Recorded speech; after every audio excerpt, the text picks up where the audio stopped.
Hi, yeah, I'm Rachel Ross. I'm a chartered physiotherapist here at the Children's MS Centre. Today we're talking about resistance training. Yeah. So I think people hear the term resistance training quite a lot, but may not necessarily know exactly what it is. So would you just be able to describe it to us? Of course. So it's been quite a hot topic at the moment, looking at resistance training, and the main idea behind it is that you're using some kind of resistance to target specific muscle groups, to load them, and in normal practice, and we can talk about it, maybe the changes that you might make in MS, but in normal practice you load the muscles to fatigue or to tiredness. And you can do that in several different ways. You can, get a really, really heavy weight and do just one maximal lift, and that could tire your muscles because the load is so heavy. Or you can take a percentage of that weight and maybe do more repetitions, that once you've done a few of those repetitions, that muscle's still then going to get quite tired. There's several different ways that you can increase resistance to when you're training, and I'll explain that first and then what I think we're doing in the class. So you could use free weights as an option, which is just using a dumbbell, or and that can be great because you can use them through full range of your body's movement, and you're having to use your stabilising muscles at the same time, so it's quite a functional way of training.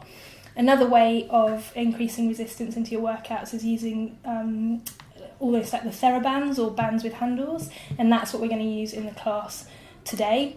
And the nice thing about that is, as you move through range, you're almost increasing the resistance through that range. So it's quite versatile, and again, you can do that through full range of movement and in different positions. So it's quite a versatile piece of kit. The other way you've probably seen resistance training used is in gyms, with the big kind of pieces of kit. You can sit in a position. It's quite nice. It's got a diagram there for you, so you can just follow what the exercise is. It's specific, targeting a specific muscle group. They've come under quite a lot of scrutiny recently because you're sat in a particular position, or you're stood or in a position, so it fixes your body. So it's not as functional because you're not using those little stabilizer muscles. You're kind of fixing it and isolating a particular group. The positive of that is that you can absolutely target the specific muscle, and you can obviously choose your weight load and measure that against your percentage maximum. So there's always pros and cons to different ways of doing things. The class will also involve a little bit of body weight resistance, so just using people's body weights and different functional postures to add resistance through their own weight. We're not using them today, but again, medicine balls, so those weighted balls, you can again use them quite functionally and in quite a fun way to increase resistance into the training that you're doing.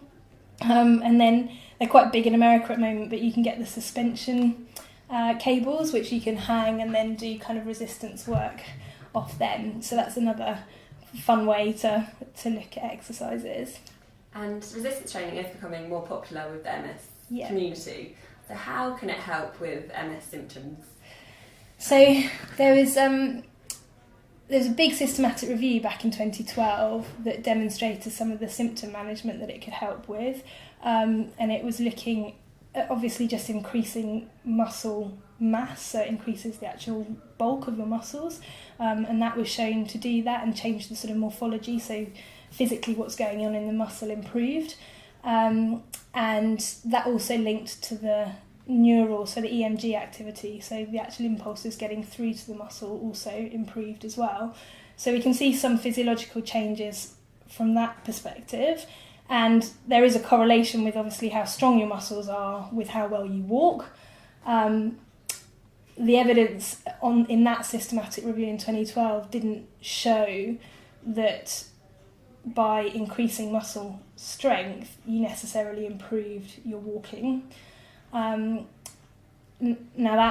that's a really tricky one, because if you take a load of studies and everybody's using different outcome measures to measure walking, so some people used 2-minute walk tests, some people used timed up and goes, and some people used 6-minute walk tests. Hopefully they're pretty self-explanatory in how they measure things, but the 6 6-minute walk test showed some improvement, about 15% improvement, whereas a 2-minute walk test didn't.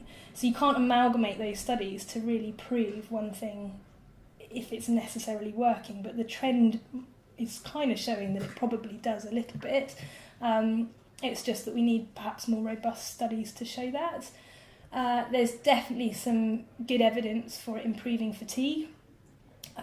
So back in the 90s, there was this kind of concern that by exercising in MS, you might cause more damage or make yourself more tired.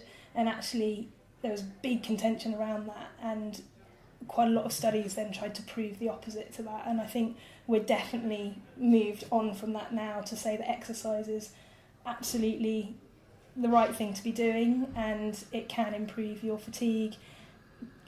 Looking as well that it can it can improve mood. There's some pretty good evidence around that, and there's some more recent studies around cognition as well, so improving your ability to think, problem solve, memory, those kind of things. We talked about the 2012 systematic review that came out, and one of the recommendations of that systematic review was that further research needed to look at longer term studies, because they were quite short term studies looking maybe over a 3-6-month period. Each randomised controlled trial in that systematic review was slightly different.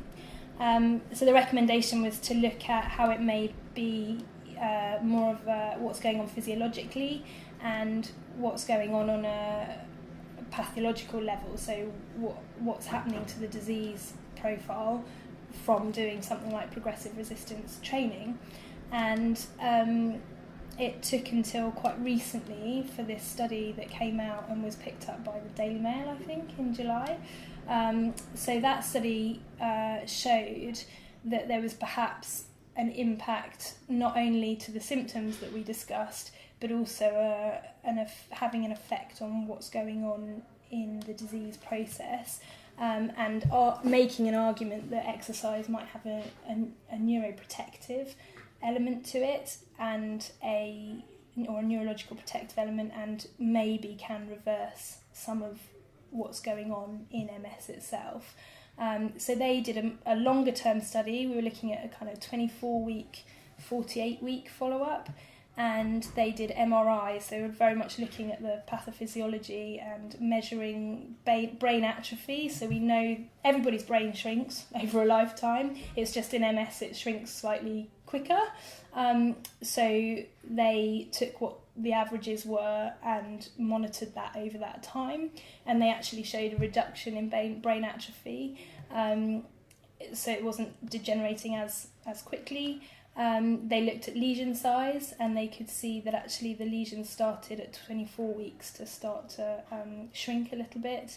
They also looked at cortical thickness, so we were looking at the brain atrophy on one side, but they also found in some areas of the brain that it enlarged. So that doesn't necessarily mean they can't link that necessarily to function. I think that's the big jump that science needs to make, but it is kind of saying that perhaps these neuroprotective or reverses in what's going on in MS can be influenced by exercise. I think just to caveat it, because when Daily Mail picks up on a story like that, I think it can be perhaps a little misleading. But they were only looking at, again, clients with an EDSS score of 0 to 2. So it's kind of very early stages of the disease. And it was 35 clients, and I think there was a couple of dropouts there. So, you know, even the researchers themselves have said it's very much a pilot study, and there's a lot more research to then be looked at in that area. So, yeah.